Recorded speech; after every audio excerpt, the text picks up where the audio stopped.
Good morning, everyone. My name is Fabio Gonzalez. I'm a sustainable food systems expert at ICLE Europe, which is part of the ICLE network of over 2,500 local and regional governments dedicated to sustainable urban development. Today, with me and my co-host is Dr. Anand Jani, senior researcher at the University of Oxford and the University of Heidelberg. And last but not least, the coordinator of the FEAST project. Hello, Anand. Welcome. We're very happy to welcome you all to the first webinar in a new series of FEAST, of webinars brought to you by the Horizon Europe Project FEAST, where we aim to spotlight how initiatives coming from FEAST, but not only, other initiatives as well, are supporting meaningful change in transforming our food systems towards becoming healthier and more sustainable. In this first webinar, which is titled Transforming Food Systems Across Levels from Policy to Community Action, we start from the recognition that creating change in the food systems requires operating at different levels of action, which in the FEAST project we identify as the macro, meso, and micro level. Now, after a brief introduction to the FEAST project by Anand, we will hear from three initiatives which have been each working at one of these levels of action. We will be working our way down, starting from the top at the macro level, where we will hear from the internationally recognized Love Food, Hate Waste campaign, run by the environmental NGO RAP. This will be then followed by insights from two of FEAST's own living labs. We will go to the meso level, where we will hear from the Lodz Living Lab, which has been working at the institutional level to support better food environments for the elderly. And then we will work our way down to the community micro level, where we will hear insights from the Living Lab Good Food Oxfordshire in the UK, which will share lessons from its community-led approach to improving food access, affordability, and healthy eating. Now, before turning to our speakers, I want to go over a few quick housekeeping points. The first is that this webinar is being recorded, so you will be able in a few days to see the recording of this webinar on the FEAST YouTube channel. Secondly, the presentations and the slides will also be available for you to look at a couple of days after this webinar, and you will be able to find these on the FEAST resources page of the FEAST website at feast2030.eu. Finally, today you will have the opportunity to ask questions. To do so, you would have to use the question and answer function at the top of the screen, which you will find under Q&A at the top of this Teams screen. We ask that if your question is directed at a specific speaker, you include their name at the start of your question. Now, since this is the first webinar of this new series of FEAST webinars, I would like to leave the floor to Dr. Anand Jani, senior researcher at the University of Oxford and University of Heidelberg, to provide some of the context on the mission of FEAST, for those of you who don't know the project already, and some context on its three-pronged approach to transforming food systems. Anand, the floor is yours. Thanks very much, Fabio, and welcome to all. So if we look at our food systems, they're quite strange. If we look at some of the key kind of elements of all of our food systems, we have people, we have the public sector, we have the environment, and then we have the private sector, particularly large multinationals. On the people side, we see poor diets wreaking havoc on people's health. Poor diets lead to non-communicable diseases like high blood pressure, type 2 diabetes, obesity, overweight, cardiovascular disease. And this accounts for about 75% of diseases in Europe and about 85% of all deaths in Europe. And these skewed food systems also entrench inequalities and make it difficult for people to actually eat healthily and to be healthy themselves. Then we have the public sector, and the public sector, if we just look at healthcare systems, we spend about 700 billion euros every year to treat these diet-related conditions. And that's about 70% of the total amount that we spend on healthcare across the EU. And the cost of overweight and obesity is projected to increase up to about between $2 to $4 trillion per year by 2035. The environment of our current, based on our current food systems, the environment is a clear loser because of global greenhouse gas emissions, land use, fresh water use, eutrophication, biodiversity. And this set of problems is going to compound when we start looking at some of the climate shocks that we're experiencing in Europe as well, which I think have become quite pronounced over the past 2 or 3 years. Floods, droughts, wildfires. Um, and then when we look at one of the kind of key drivers of our food systems, and particularly how food is being commoditized, the large multinationals are really the only winners in our current food systems. Uh, when you're looking at processed food sales, soft drinks, fast food, these are the entities that are actually winning, and it's at the expense of all of the other key pillars of our food systems. And there was an analysis done and by FAO a couple of years ago that found that the hidden costs of our global agri-food systems are worth at least 10 trillion. It's a massive amount of money, and this is a negative externality that's being imposed in our societies and the future of Europe for the benefit of a very small proportion of stakeholders within our food systems. And it's not to say that the larger multinationals should not win, but I think it's a bit skewed and weird that they're winning at the expense of all of the other key pillars of our society. So one of the kind of underlying principles of Feast is addressing One Health. And many of you may be familiar with the concept of One Health. For those that are not, it is something that was conceptualized by the WHO, the World Health Organization, and it effectively looks at health as being composed of both environmental health as well as human health, and that will include animal health as well in the environmental kind of dimensions. And One Health sees all three of them kind of coming together, and we need all three of them to have a healthy and prosperous society.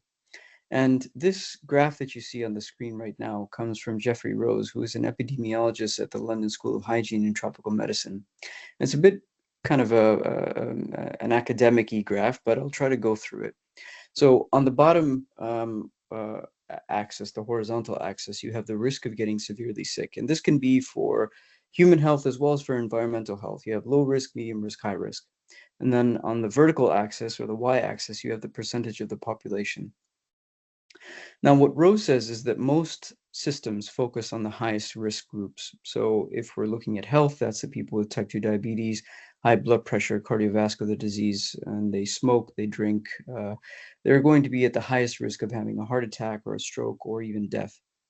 But what Rose says is that if we look at aggregate morbidity, mortality, and spend, then it's always in the bell of the bell-shaped curve, so that little middle bit that goes all the way to the top. And what he says is that if we want to improve the health of the population, what we need to do is to shift the entire risk profile to the left. So we have to go from that yellow curve, that yellow-orange curve, to the blue dashed curve. And only by doing that will we be able to improve the health of the population. If we do not shift it to the left, it will continue drifting to the right. And as it drifts to the right, and that's the red arrow up top, the intensity and cost of interventions will continue to increase. We spend more money and we get less health in the population. And this will go for the environmental elements as well. And I think actually you guys can see this laser pointer, so I should have been using that. What we'd like to do in Feast and kind of our mantra is that we want to make it easy for all people in Europe to eat delicious, healthier, more sustainable food. And there's three nuances to this. Firstly, we say all people in Europe. So we're not just talking about European citizens or people who identify as European. There could be people living in Europe who are not European citizens and who do not identify as Europeans, but they should still have access to healthy, delicious, sustainable diet. The second thing is that we say we want to make it easy. So the rhetoric right now is that people need to change their behavior. But I think a fundamental question here is, do they even have the opportunity to do so? Do they have physical and financial access to delicious, healthier, more sustainable food? And for many people in Europe, that is not the case. Even if they know about eating healthily, even if they want to eat healthily, they do not have physical or financial access to healthier food. And so we want to change the food system so that it makes it easy to eat healthy and sustainable. And then finally, we say delicious because if it doesn't taste good, people aren't going to eat it. So many of the public health people focus on the nutrition and health aspects, and environmental people focus on the sustainability aspects. But fundamentally, if it doesn't taste good, people aren't going to eat it. And so delicious comes first, and then we say healthier and more sustainable, because what we're not advocating for is that everybody becomes a vegan overnight. But what we are advocating for is that people at least start on that transition of the journey. And within the project itself, sort of what Fabio was alluding to, we take this multi-level approach, micro, meso, macro, and then also the different sectors, the public sector, the private sector, as well as the community and the citizens. And we think it's quite important that we address all of these to take a systemic view on how to improve food systems and improve health and well-being as well. So at the micro level, there'll be citizens and households. At the meso level, there'll be communities, provincial, municipal, local authorities, and then food environments more generally. And at the macro level, you have national level policy as well as EU level policy. We feel that there needs to be a back and forth, top down and bottom up for both of these in order for us to actually augment and improve our systems. And this is our consortium. I think we have a really fantastic consortium. We represent 15 countries in Europe. We have 35 partners and 12 living labs, which you can see on the right. And we're really lucky today to be able to hear from two of them. So with that, Fabio, I turn back to you. Thank you so much, Anand, for setting the stage and sharing some insights into FEAST's multi-level approach, hoping that we can support moving this food system towards a win-win-win outcome. Just a reminder for all our viewers, you will be able to ask questions. We will have a dedicated question and answer session at the end of all the speakers' presentations. To do so, to ask questions, you can go to the top of the Teams screen. You will find a Q&A section. If you have a question for an individual speaker, please write their name at the beginning of their question.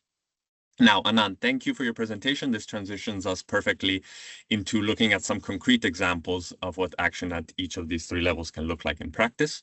As mentioned previously, we will be working our way from the top to the bottom, so from the macro level to the micro level. And we start at the top, so the macro level, with a presentation entitled Transforming the World's Food Systems from Policy to Plate, in which the environmental NGO WRAP will showcase its internationally recognized Love Food, Hate Waste campaign. Demonstrating how policy-informed, evidence-based campaigns can reduce household food waste and support circular living across regions and countries. For those of you who don't know, WRAP is a global environmental NGO whose mission is to transform the systems that shape how we make, use, and consume products. Presenting on behalf of WRAP, today we have Rosemary Brotchie, Senior Specialist in Food Waste within WRAP's Food System Transformation Team, and Louise, Maher, WRAP's International Marketing Manager, who directly supports in delivering the citizen behavior change campaign through Love Food, Hate Waste. Welcome, Rosemary and Louise. The floor is yours. Great. Thank you so much, Fabio, and thank you, Anand, as well for that introduction and for, I think, opening up this webinar in a way that I think gives us a really clear sense of what we're trying to achieve through our presentations today. So as Fabio just mentioned, Louise and I are from WRAP. We are a global NGO based in the UK, originated in the UK, but now, as I will go through and explain, taking part in a whole range of different activities across the globe. So hello from me, and Louise, do you want to say hello as well? Thanks, Rosemary. Yes, hello everybody. Lovely to meet you all and looking forward to today's session. Great. So I'm going to kick off and give you a high-level overview of WRAP, what we do, where our focus is, and then I'm going to hand over to Louise, who's going to talk to us in a bit more detail about one of our really flagship pieces of work, as has already been mentioned, a global campaign called Love Food, Hate Waste. So just to start us then, I'm going to tell you a little bit about WRAP. So WRAP, as has already been mentioned, we are a global environmental action NGO. Our focus is on transforming our product and our food systems to create what we're calling and what you may know of as circular living. So we want to transform these systems and the systems, including the food systems that shape how we make, use and consume products more generally, And we do that by working with governments, with businesses and with citizens to create what we call circular living. This is a world where resources are used more wisely and waste is designed out of our daily lives. So what we know of now is our usual approach, and what Anant referred to just then is an approach which is a take, make and dispose approach across the world. It's the major cause of inequality globally, of greenhouse gases and emissions, and also of the mountains of waste that's polluting our water system, destroying biodiversity globally. And so at WRAP, we think, in common with many across the world, that we need a new approach for our food systems, for our textile and for our manufactured products across the world, which together account for nearly 50% of global greenhouse gas emissions. We call this approach circular living, so designing, making and reusing, and it will radically reduce waste, carbon emissions from everyday products. We bring together technical expertise. We focus very much on impartial, evidence-based and our independent convening power to make sure that WRAP is perfectly placed to bring circular living into everybody's homes and to make it a reality. WRAP's been working now on this for over 20 years. In fact, this year is our 25th anniversary, and we've delivered programs globally that reduce CO2, reduce waste, restore nature and change people's behaviour. And we work, as you can see here, in 4 different areas around future-proofing our food system, preventing problem plastics, transforming our textile industry, and altogether accelerating the circular economy. And I mentioned we work globally. We started in the UK and we now work across the world to address these challenges. And you can see here on this map where we are based and where we have projects running around the world. So today, Louise and I are going to focus in now on just the first of those buckets of activity around transforming our food systems. And through transforming our food systems and through the initiatives we lead, we focus in on 3 of the biggest challenges we face globally around our food system. And our priorities in our food system work are around reducing food waste, reducing the greenhouse gas emissions that come from our food system, and reducing the stress on our water systems that come from our production of food. So against all of these different areas, we have specific work streams, but they come together broadly around our project for reducing stress on our food systems. So food waste, WRAP has focused or has produced a global set of food waste pacts, which focus very much on the target, measure, act methodology. So we encourage and we help food businesses to take targeted action, to think about how they are producing food and to be really aware of and measure what food they're producing, and what food is being wasted across the system in order to meet the targets that they set themselves to reduce food waste.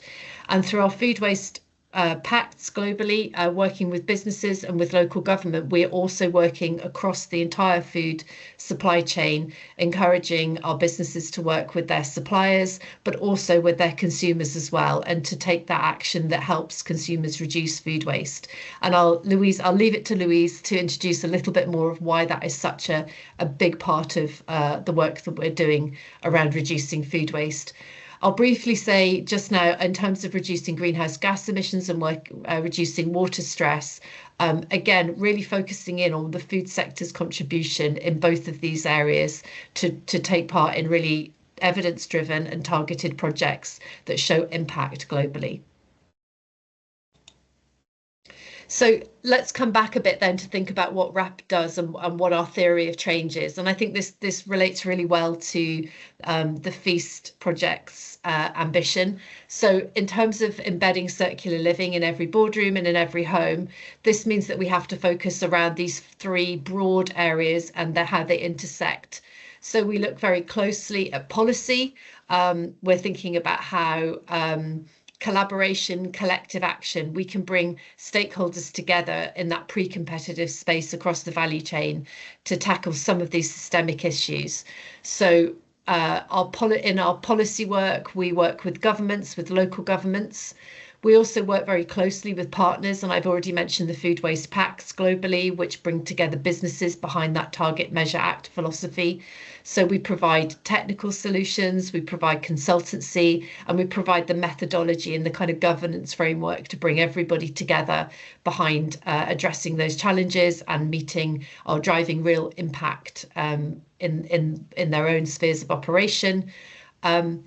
We work also, as I've mentioned already, to help people and help citizens and consumers to reduce food waste and to tackle some of the behavioural changes that are behind those. And when this all comes together, what it adds up to is really important systemic change. So with that, I'm going to hand over to Louise now, who's going to talk us through our citizen behaviour change activity. Thanks, Rosemary, and hello, everybody. Yes, so I'm going to talk about how we at WRAP drive citizen behaviour change through our campaign, Love Food, Hate Waste. So it won't come as a surprise to this group that food loss and waste has significant environmental, economic and social impacts globally. The numbers really, they're quite staggering. Around 1/3 of all food produced globally goes uneaten each year. Food loss and waste generates almost 10% of global greenhouse gas emissions. And globally, we waste around 1 billion meals every single day, and households are responsible for approximately 60% of wasted food, which is why action at that citizen level is so crucial. So while changes to policy and supply chains are essential, as I said, food waste is still very much happening in the homes, driven just by everyday routines. So basically how people shop, how they store food, and how they cook and use their leftovers.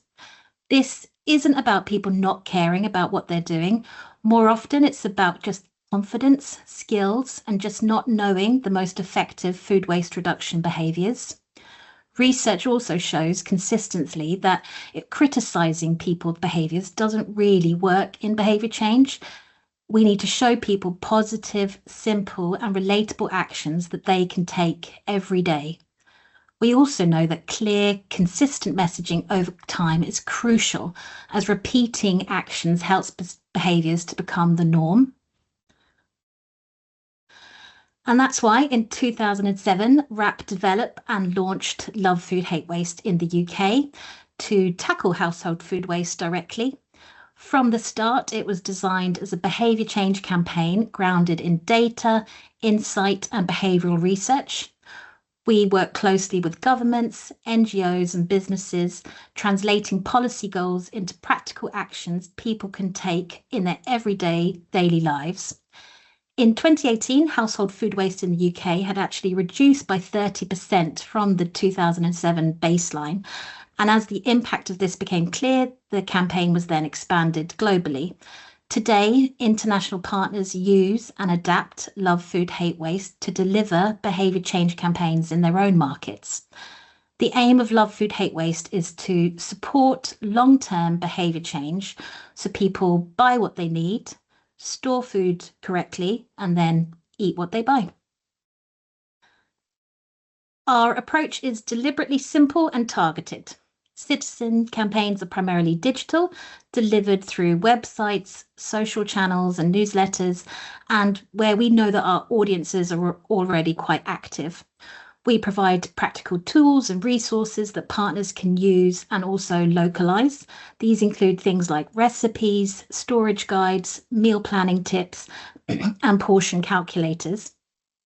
We also work with a wide range of partners, including retailers, to ensure consistent messaging reaches households at multiple different touch points along the customer food journey. And why does this work? Well, we focus on everyday, repeatable actions that fit naturally into people's daily routines.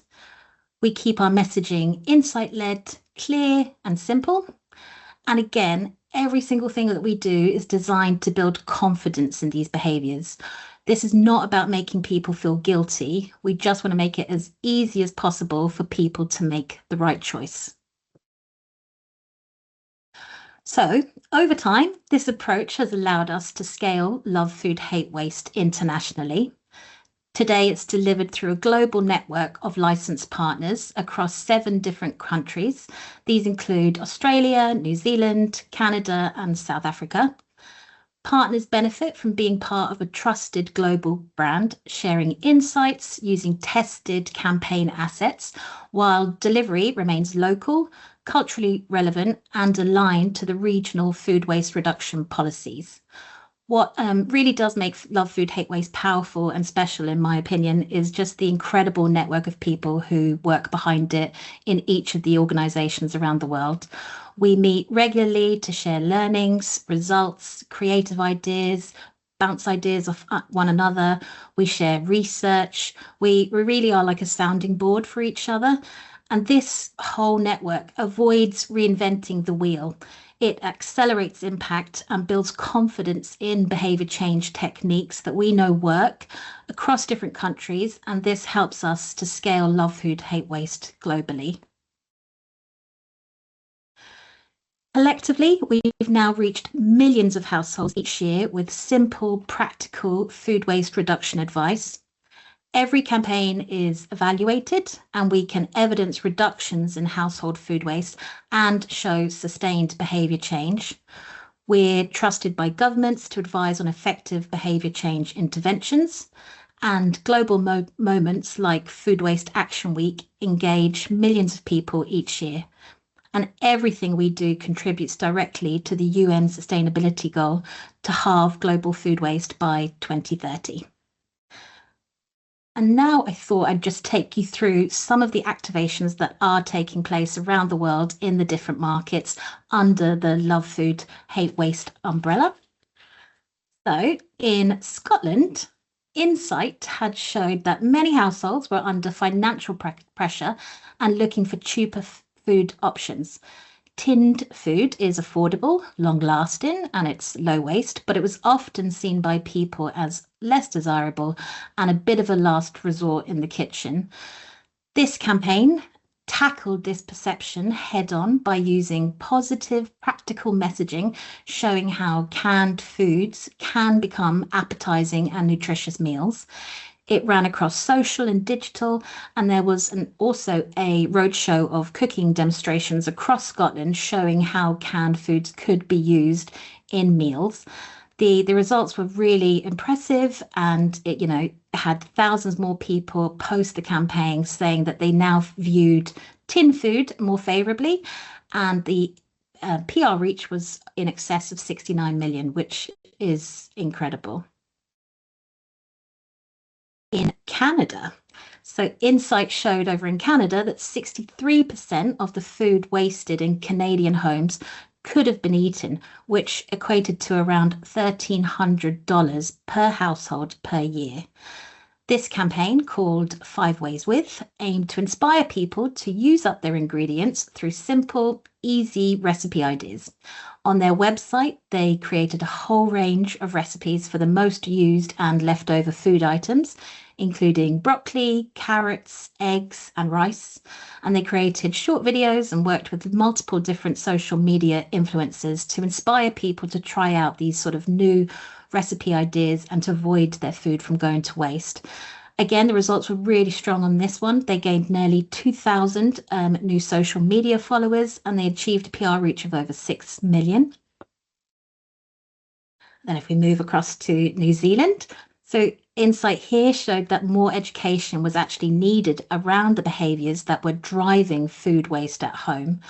So the team over in New Zealand developed a 3-week email challenge called Beat the Bin, and this guided participants to build lasting habits through simple, structured challenges focused on storage, planning, and using up their leftovers.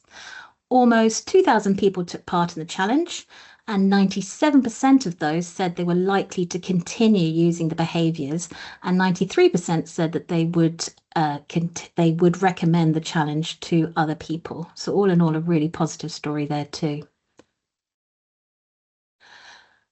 And finally, I did mention this briefly earlier, but a major global moment for the Love Food Hate Waste campaign is Food Waste Action Week.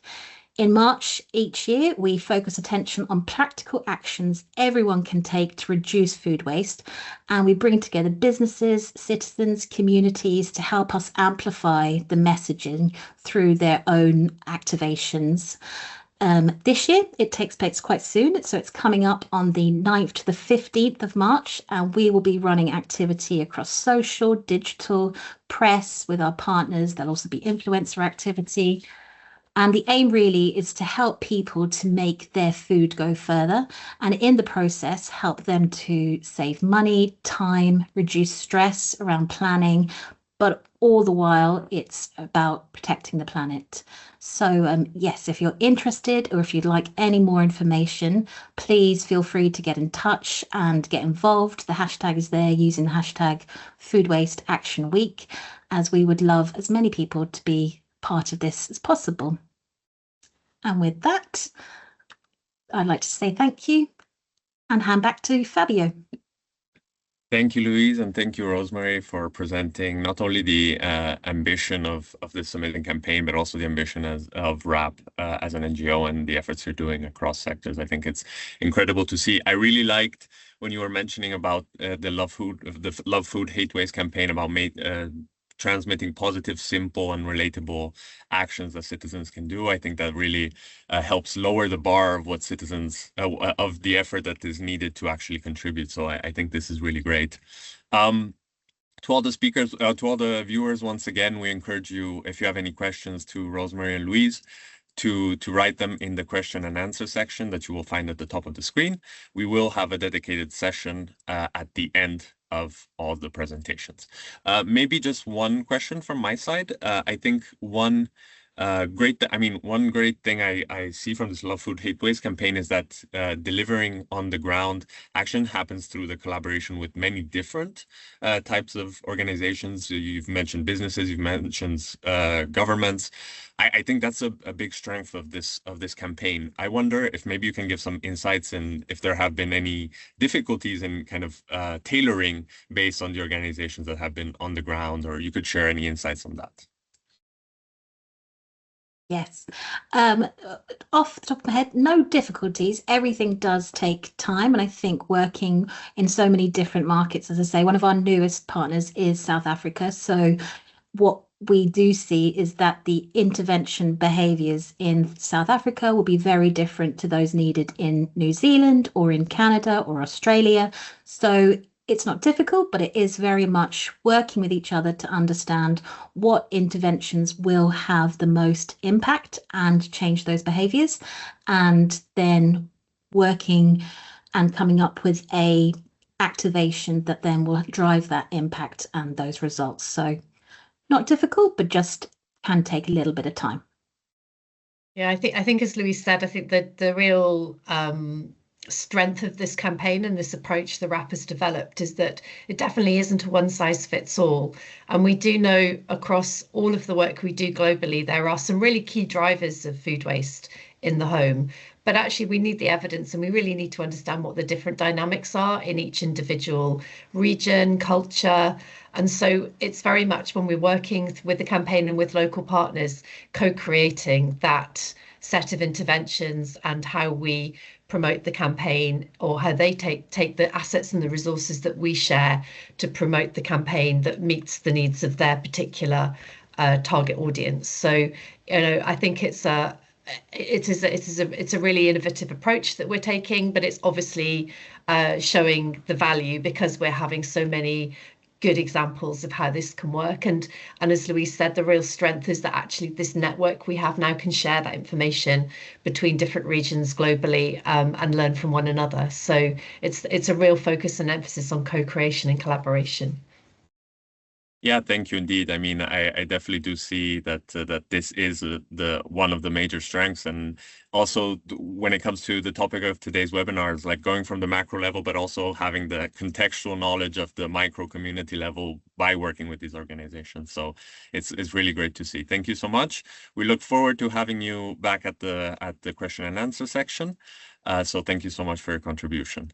Thank Now, from here, we move down one level. We started at the macro level. Now we move to the meso level with a presentation titled Community-Based Approaches in Senior Care, Successful Outcomes and Prospect for Future Expansion, where we will hear insights from the Feast Living Lab Lutz, who will illustrate how co-design and institutional change can improve food environments